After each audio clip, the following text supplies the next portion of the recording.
Selamat sore teman-teman, saya Okta, Putri Pendidikan Kalimantan Timur tahun 2022 di hari Senin yang cerah ini ya. Saya berkesempatan untuk mengobrol langsung dengan Yang Mulia Hakim Konstitusi Bapak Soehartoyo. Mungkin boleh Pak perkenalkan diri sekaligus menyapa pada generasi muda. Selamat sore teman-teman. Generasi muda pada umumnya, saya Soehartoyo dari Mahkamah Konstitusi. Sore ini ada Mbak Okta, Putri Pendidikan ya dari Kalimantan Timur. Saya tidak tahu apa yang mau diinginkan untuk wawancara sore hari ini. Ya, kita tunggu saja dan ikuti apa yang menarik di acara ini. Oke, baik teman-teman. Nah, seperti yang sebelum-sebelumnya gitu ya. Jadi kita hari ini ingin membicarakan mengenai peran dan fungsi Mahkamah Konstitusi Pak gitu sebagai salah satu lembaga yudikatif yang ada di Indonesia. Mungkin boleh Pak jelaskan tuh bagaimana Ya, peranannya. MK itu tugas dan wewenangnya sebenarnya sangat luas ya Mbak Okta. Yang pertama, berdasarkan pasal 24C Undang-Undang Dasar 1945 mempunyai kewenangan melakukan pengujian terhadap undang-undang terhadap Undang-Undang Dasar 1945. Kemudian yang kedua, MK mempunyai kewenangan menyelesaikan sengketa antar lembaga negara yang diberikan oleh konstitusi. Yang ketiga, mempunyai kewenangan untuk menyelesaikan pembubaran partai politik. Keempat, menyelesaikan sengketa PHPU. PHPU itu hasil pemilihan umum, bisa pilpres, pileg. Kemudian yang terakhir adalah memberikan putusan berkaitan dengan impeachment. Tahu impeachment nggak? Pemakzulan.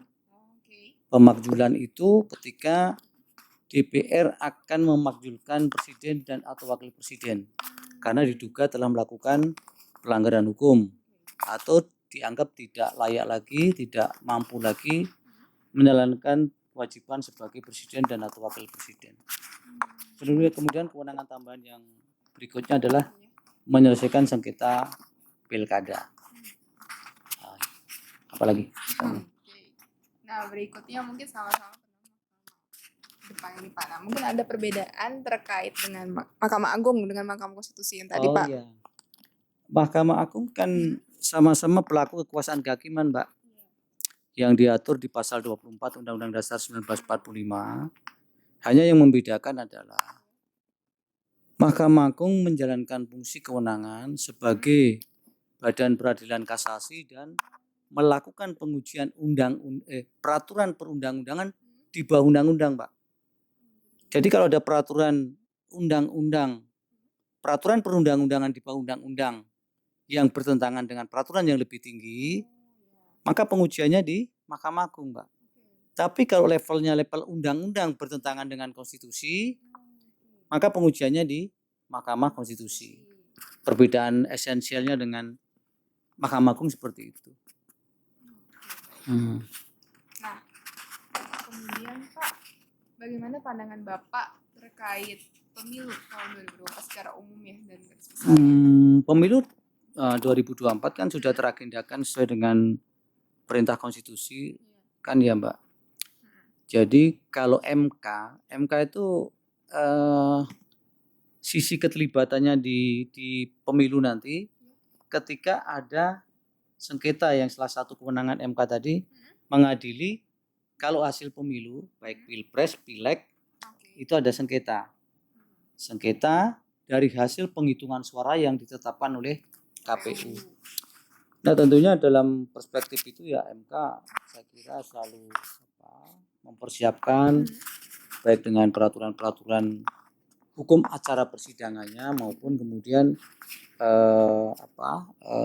profesionalitas hakimnya yang saya kira dinamika kualitas perkaranya dari tahun ke tahun, dari pemilu ke pemilu saya kira semakin kompleks dan semakin dinamis ya Mbak Okta ya. Jadi nggak ada persoalan, MK akan menyongsong itu dengan ya sebagai badan peradilan pemilu yang tentunya akan bertindak secara adil dan kemudian berdasarkan hukum dan konstitusi.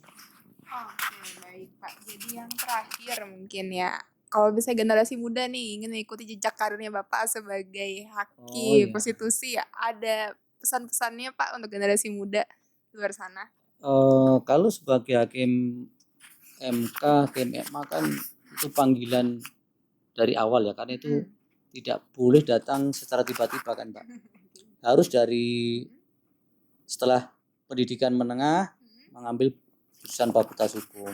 Kemudian tidak semua Fakultas Hukum juga kalau di Mahkamah Agung bisa menjadi hakim MA, hanya jurusan-jurusan tertentu kan. Kalau hakim MK saya kira tidak harus dari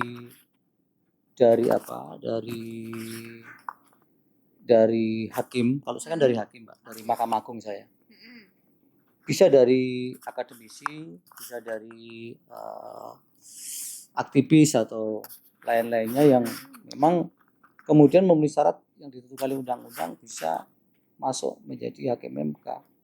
Nah, oleh karena itu untuk menjadi hakim MK itu dan hakim MA juga saya kira untuk generasi muda ya semua akan berpeluang ketika kemudian dari awal mempersiapkan diri, kemudian dengan orientasi keilmuannya sejak awal sudah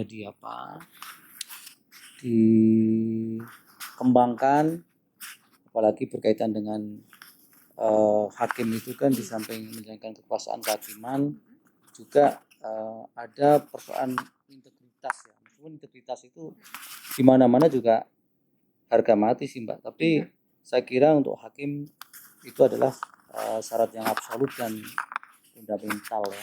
Karena itu ya generasi muda saya kira semua berpeluang dan yang penting mempersiapkan keilmuan dan moral, integritas dan kemudian ya selalu menjaga etika sehingga ketika proses mempersiapkan untuk menjadi hakim dimanapun hakim tidak punya catatan yang kemudian para generasi muda itu menjadi hambatan untuk kedepannya menjadi hakim MK.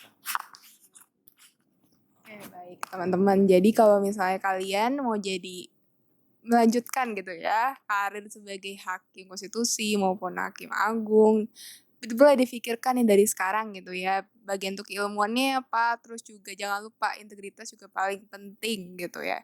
Nah, mungkin buat kalian juga semoga cukup edukasi kalian gitu ya mengenai tentang Mahkamah Konstitusi seperti apa, terus bedanya dengan Mahkamah Agung seperti apa gitu ya, dan untuk persiapan karir kalian ke depannya.